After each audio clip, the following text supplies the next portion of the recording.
अरे इसके पहले मैंने आपको कुछ कुछ बताया था ना। क्या क्या बातें हमने कर ली थी कोऑर्डिनेशन केमिस्ट्री में।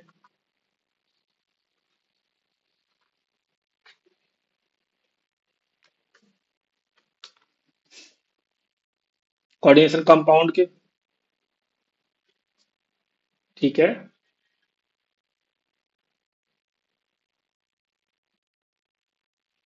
हाँ, तो हमने सारे लिगेंड्स के बारे में चर्चा कर ली थी। कोऑर्डिनेशन कंपाउंड, डबल सॉल्ट, इन सब में क्या डिफरेंस होता है वो हमने चर्चा कर ली थी। हम स्टार्ट करने वाले थे आई गेस वर्नर थ्योरी ना।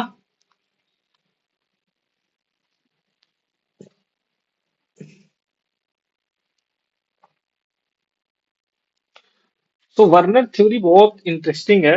एकदम जब स्टार्ट एकदम हुआ था आपका कोऑर्डिनेशन कंपाउंड या कोऑर्डिनेशन केमिस्ट्री, ये तब की बात है। जस्ट अभी अभी स्टार्ट हुआ था। तो वर्नर एक साइंटिस्ट थे, या कह सकते हो कि एकदम इन्होंने ही स्टार्ट किया स्ट्रक्चर के बारे में, कोऑर्डिनेशन कंपाउंड के स्ट्रक्चर के बारे में बातें करना।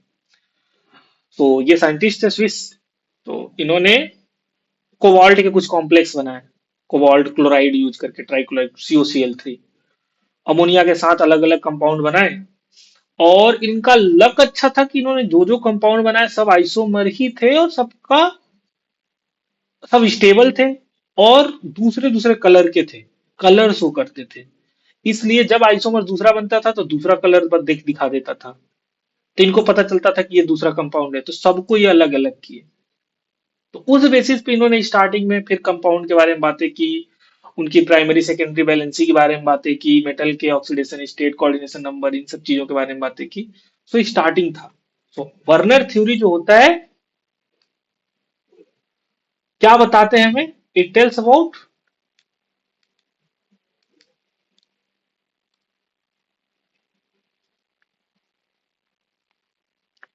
It tells about the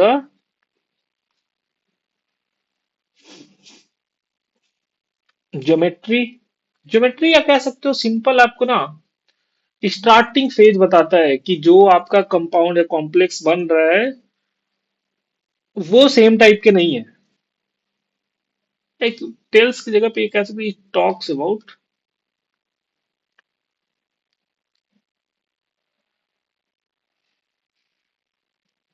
structure, structure of complex, coordination complex. तो सबसे ये फर्स्ट थ्योरी है। It is it is first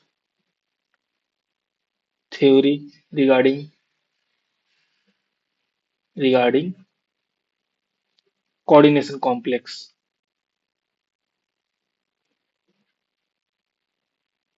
ये सब आएगा नहीं, आपको जानने के लिए बस लिख रहा हूं कि फर्स्ट थ्योरी है जो कोऑर्डिनेशन कॉम्प्लेक्स के बारे में बातें करता है, या structure, regarding structure of coordination complex लिखोगे तो ज्यादा बेटर होगा।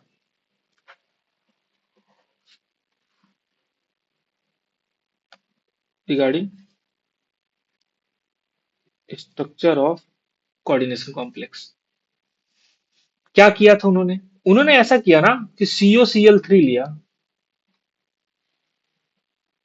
COCl3, और इसको अमोनिया से रिएक्ट कराया। ठीक। अमोनिया से रिएक्ट करा करा के इन्होंने कई कंपाउंड बनाए जो मैं आपको लिख रहा हूं। देखो क्या क्या उन्होंने किया।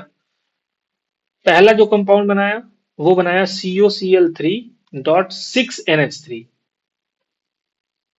दूसरा बनाया COCl3.5NH3। उस समय पे इनको नहीं पता था कि इनका स्ट्रक्चर ऑक्टाहेड्रल टेट्राहेड्रल कैसे लगाना है। फिर इनको मिला COCl3.5 के बाद 4NH3, और फिर 3 के बाद 4 में COCl3 3NH3, and fifth one है आपका COCl3 5, कोबाल्ट का COCl3 5NH3, एंड एक H2O का भी मॉलिक्यूल ऐड किया। ठीक। अब उस समय पे ऐसे मशीन नहीं थे कि डायरेक्ट डाला और स्ट्रक्चर बता देगा। तो इन्होंने रिएक्शन सेटअप किया। क्या किया? ये जो कंपाउंड बना ना, इसको AgNO3 से रिएक्ट कराया, सिल्वर नाइट्रेट से। ठीक है? Hello, am I audible? तो उन्होंने ऐसा कराया क्योंकि ये इनका कलर अलग अलग था। अगर कलर इनका लिखना चाहो तो आप लिख सकते हो।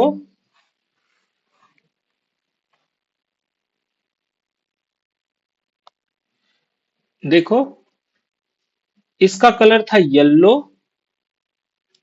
ये था आपका पर्पल। ये याद करने की कोई जरूरत नहीं है, बस समझाने के लिए लिखा हूं। ग्रीन, वायलेट और रेड, इनको अलग अलग कंपाउंड मिले। अब इन्होंने इन सबको एक एक करके AgNO3 से रिएक्ट कराया। जैसे ही AgNO3 से रिएक्ट कराया, इनको AgCl का पीपीटी मिला। मान लो, लेट सपोज मैं सब में AgNO3 से रिएक्ट करा रहा हूं, इसको मैं यहां लिख रहा, और मैंने कहा कि ये AgNO3 से रिएक्ट किया। यहां कराया तो इनको मिला 3 मोल AgCl। सेम AgNO3 इन्होंने यूज किया है।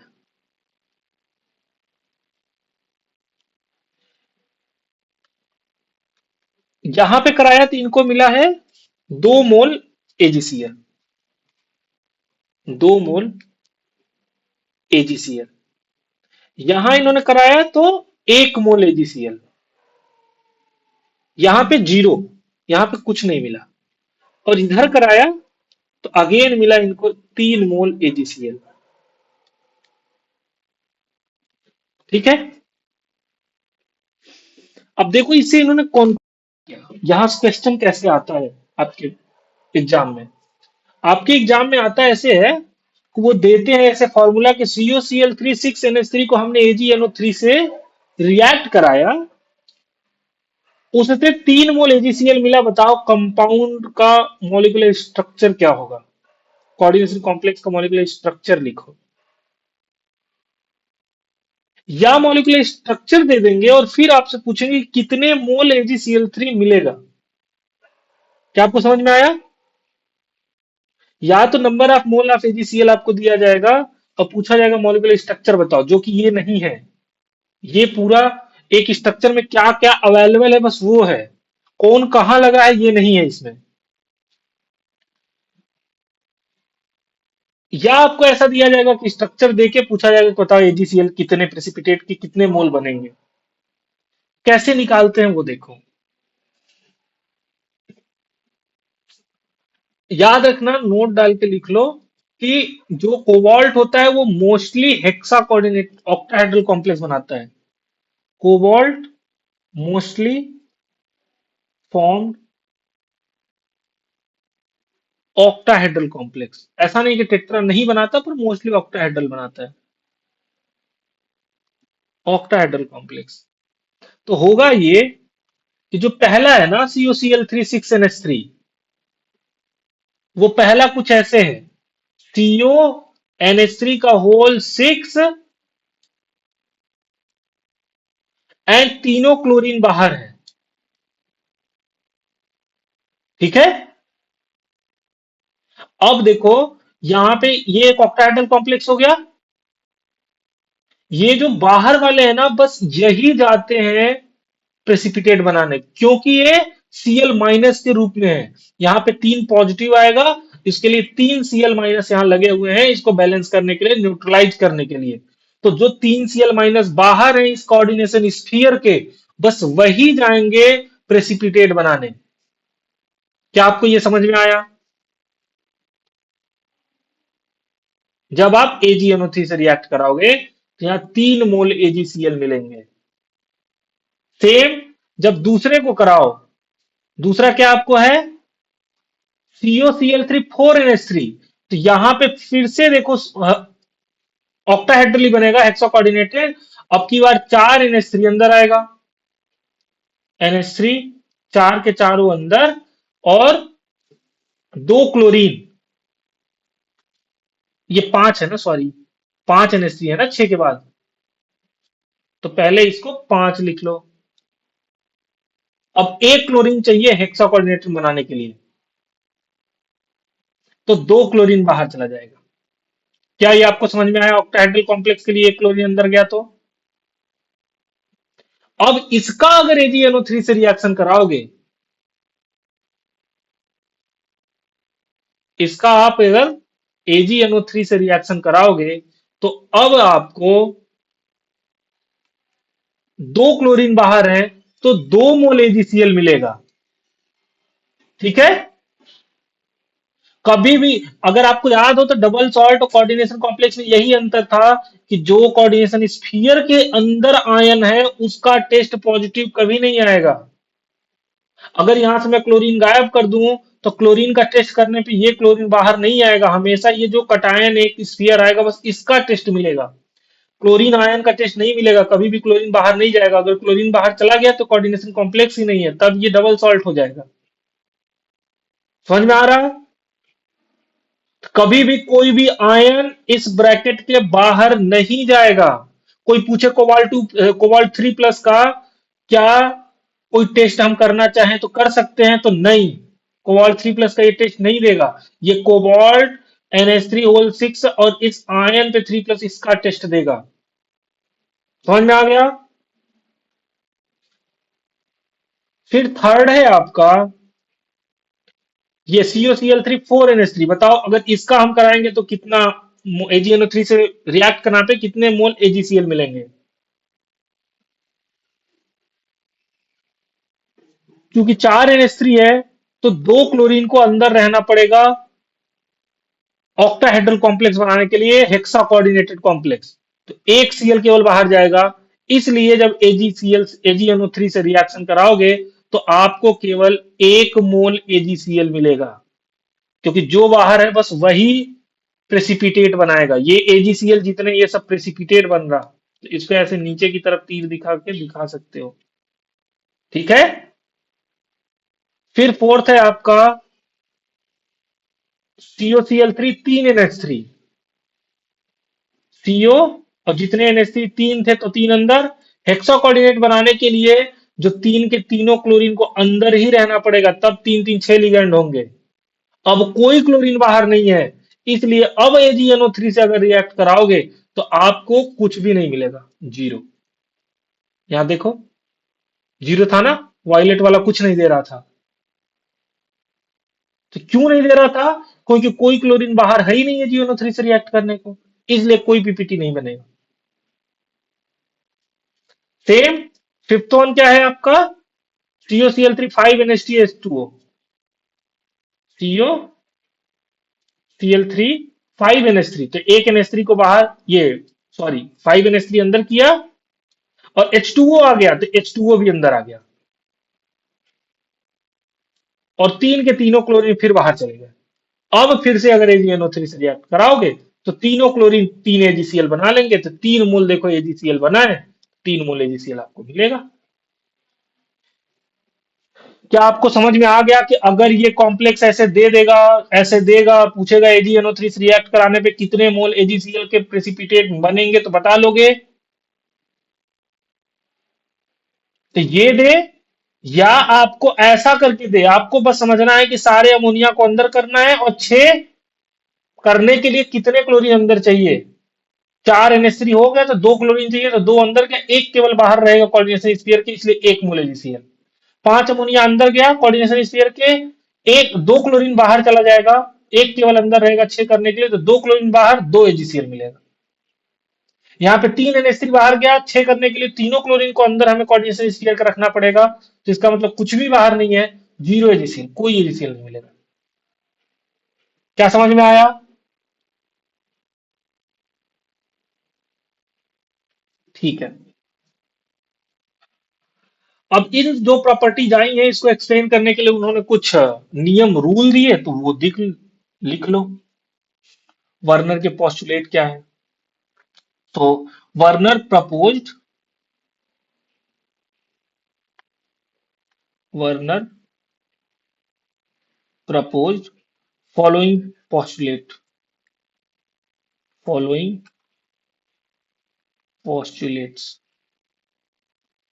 क्या उन्होंने पोस्टुलेट दिया? पहला उन्होंने ये दिया कि जो भी कॉम्प्लेक्स होता है उसके पास दो तरीके की वैलेंसी होती है। So each metal ion possess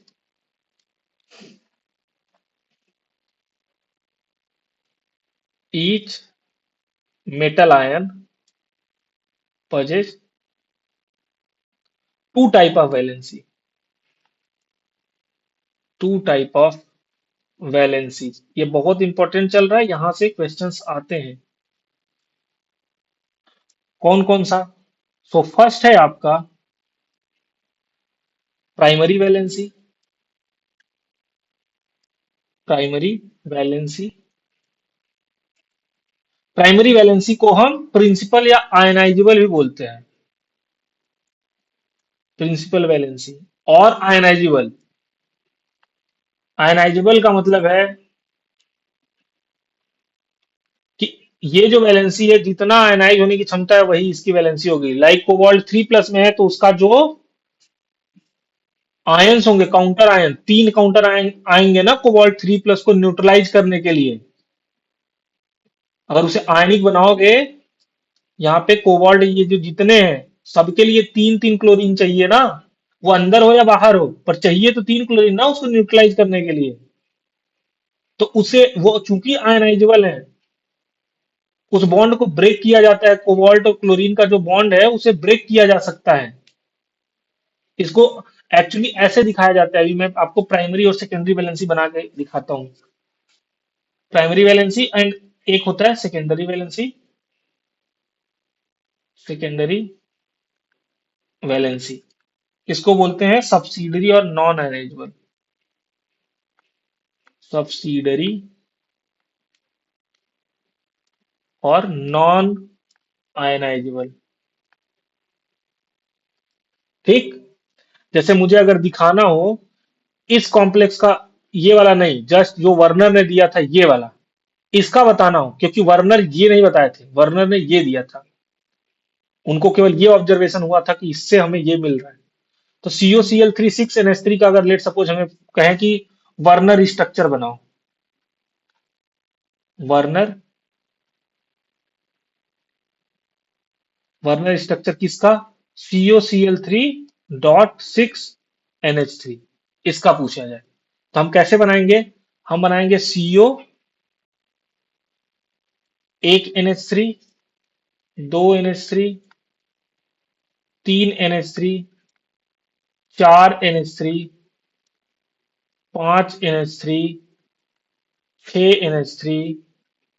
तो ये 6 तो NH3 हो गए। अभी कितने? 3 क्लोरीन भी लगाने हैं। अब 3 क्लोरीन को कैसे लगाएंगे वो देखो। क्योंकि तीनों क्लोरीन जो है वो आयनाइजेबल हैं, तो उसको ऐसे डॉटेड से दिखाएंगे। Cl, Cl और एक मान लो यहां पे डाल दिया मैंने, कहीं भी हो सकते हैं ये Cl। तो ये जो डॉटेड है ये आपको शो कर रहा है आयनाइजेबल, और ये जो है ये शो कर रहे हैं non ionizable. Ionizable bond and non ionizable bond. क्या आपको समझ में आया? अच्छा। अगर मान लो कि कोई क्लोरीन अंदर है तो वो आयनाइजेबल एंड नॉन आयनाइजेबल दोनों में आता है। लाइक CONH3 5Cl का बनाना हो अगर हमें, CONH3 4 वाला मान लो बना दिया, 4Cl2, और इधर Cl, ऐसे इसका बनाना हो तो ये फुल्ली आयनाइज होकर बाहर हो सकता है। तो ये आयनाइजेबल नॉन आयनाइजेबल दोनों में आता है, तो उसको ऐसे दिखाते हैं। CONH3 4 लगाने हैं तो NH3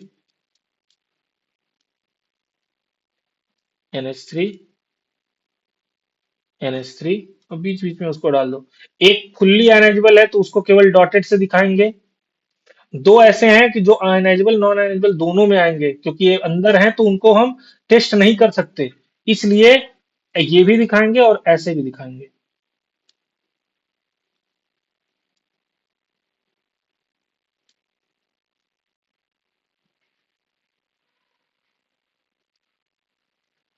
और एक और है।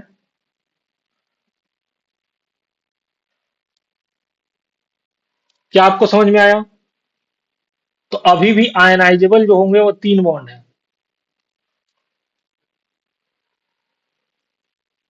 आयनाइजेबल जो है वो 3 है। और नॉन आयनाइजेबल कितने हैं?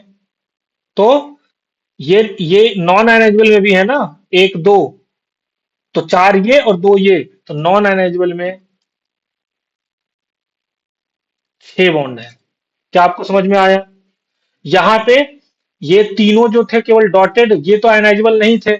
तो आयनाइज ये आयनाइजेबल में केवल 3 बॉन्ड थे, और नॉन आयनाइजेबल में 1 2 3 4 5 6 छह केवल अमोनिया वाले थे। क्या समझ में आया? अब जितने जितने आपके यहाँ पे क्लोरीन है, इस इस कोबाल्ट का ऑक्सीडेशन स्टेट कितना है? इस कोबाल्ट का ऑक्सीडेशन स्टेट कितना है?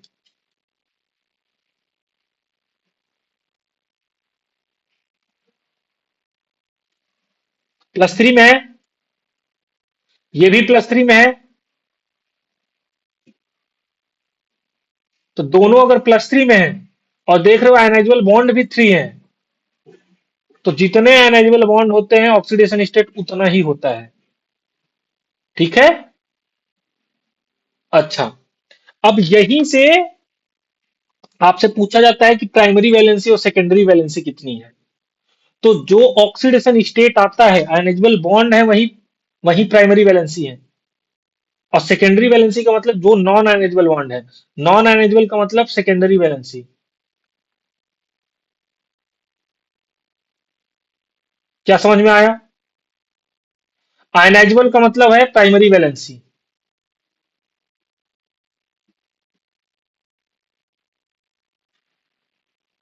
देखो यहां लिखा था ना, प्राइमरी वैलेंसी मतलब आयनाइजेबल और सेकेंडरी वैलेंसी मतलब नॉन आयनाइजेबल। तो जितने 6 नॉन आयनाइजेबल थे ये सेकेंडरी वैलेंसी हो गए, और जो आयनाइजेबल थे 3, वो प्राइमरी वैलेंसी हो गए। अब क्या हम ये सब बना बना के देखने जाएंगे? तो नहीं, डायरेक्ट आपको याद रखना है। क्या? Oxidation state of metal is equal to primary valency. या डायरेक्ट लिखो primary valency is equal to oxidation state of metal. Oxidation state of metal, metal का जो ऑक्सीडेशन स्टेट होगा वही प्राइमरी वैलेंसी है उसकी।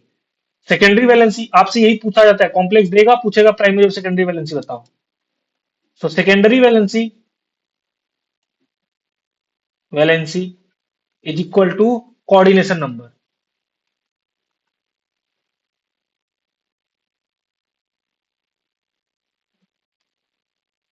Oxidation state OS, coordination number CN। क्या समझ में आया?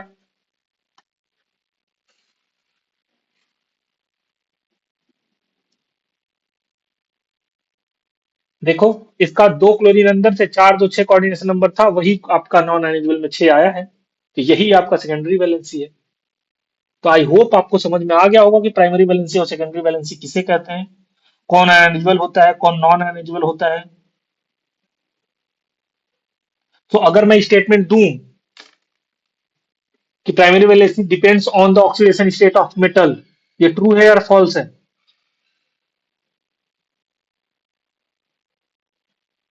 मैं आपको अगर स्टेटमेंट दूं कि primary valency depends on the oxidation state of metal, ये ट्रू है या फॉल्स है?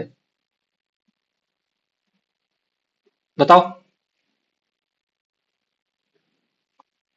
क्या ऐसा होता है? अरे लिखा तो है अभी, primary valency is equal to oxidation state of metal. इतना देर तक सोचने की क्या, ये सोच लेते हो क्या पूछे हैं तो टफ ही होगा? हमेशा ऐसा नहीं होता है। सामने ऐसे लिखा हूं, उसी को पूछ रहा हूं, बस घुमा के पूछ रहा हूं कि depends on oxidation state of metal.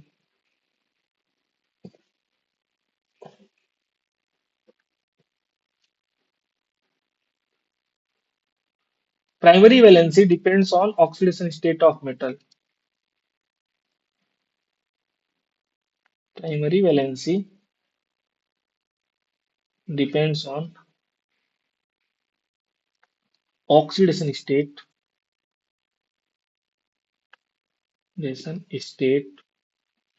Of metal. ये एक सेंटेंस. और दूसरा सेकेंडरी वैलेंसी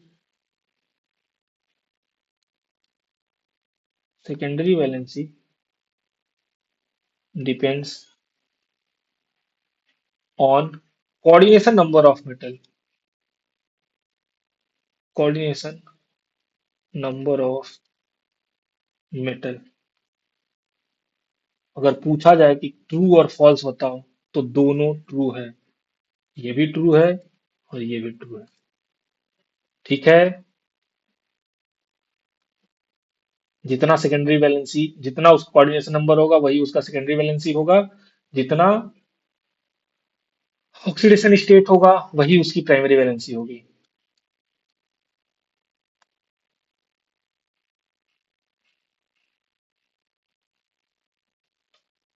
अभी तक कुछ पूछना हो तो बताओ.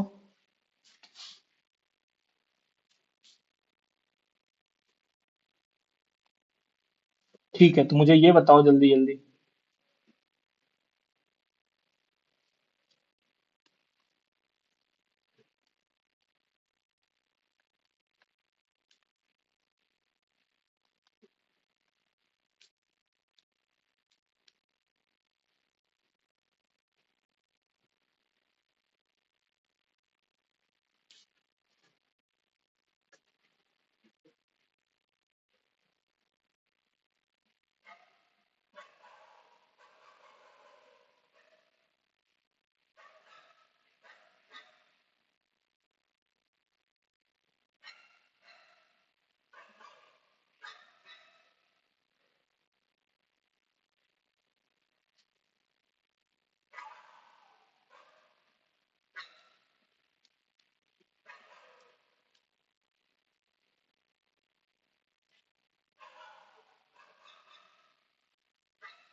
चलो इसका प्राइमरी और सेकेंडरी वैलेंसी बताओ.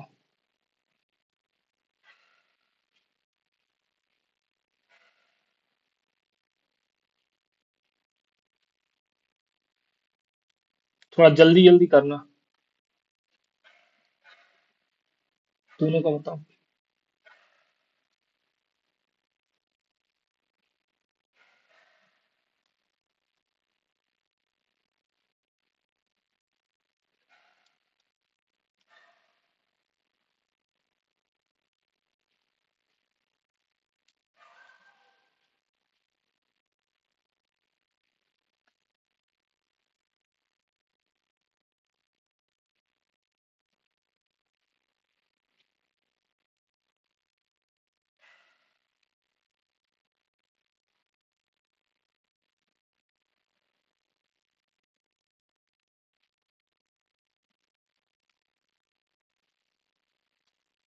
जल्दी बताओ. पहले वाले में बताओ क्या होगा. प्राइमरी वैलेंसी कितनी है. प्राइमरी वैलेंसी को मैं पीवी लिख दे रहा हूँ, सेकेंडरी वैलेंसी को एसवी लिख दे रहा हूँ. प्राइमरी वैलेंसी कितनी है. Oxidation state and that is 2 2 4 3 7.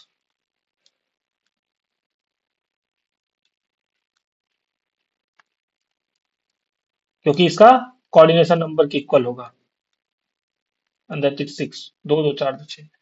इसका प्राइमरी वैलेंसी क्या होगा.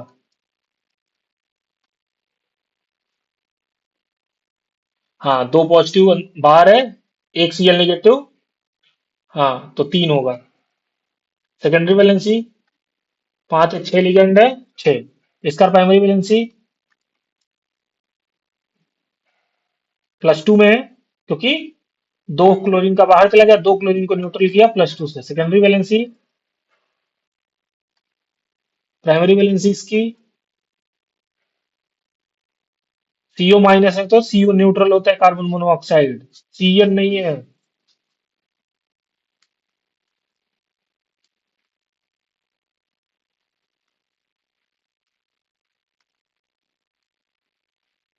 हाँ इसकी